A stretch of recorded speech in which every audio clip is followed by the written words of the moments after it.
সে তো অনাথ, তার পরিবার অজানা, নিশ্চয়ই তার জিনে কোনো ত্রুটি আছে। এটা বলতে বলতে হারদেবের দৃষ্টি রান্নাঘরের দিকে গেল, আর তারপর সে এত জোরে বলল যাতে অভিনব শুনতে পারে। আমি চাই অভিনব একবার শারীরিক পরীক্ষা করাক।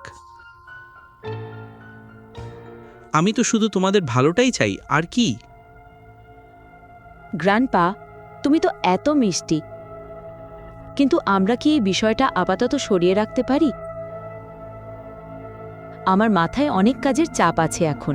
আমার কোম্পানি আর্থিক সংকট থেকে মাত্র বেরিয়েছে। আমাকে এখন কোম্পানির দিকেই মনোযোগ দিতে হবে, সন্তানের দিকে নয়। বেটা, তুমি চাইছো আমি এই বিষয়টা সরিয়ে রাখি। তোমার বিয়ে হয়েছে 2 বছরেরও বেশি। তোমরা বহুবার আইভিএফ করেছো, কিন্তু প্রক্রিয়াটা ব্যর্থ হয়েছে। তবুও তোমার কোনো তাড়া নেই। আমাকে তো লোকজনকে উত্তর দিতে হয়, তাদের খোঁচাও শুনতে হয়। যদি তাই হয়, তাহলে এখন থেকে লোকজনকে তুমি নিজেই উত্তর দেবে। দাদাজি, দয়া করে এখন এই প্রসঙ্গে আমার সাথে কথা বলো না।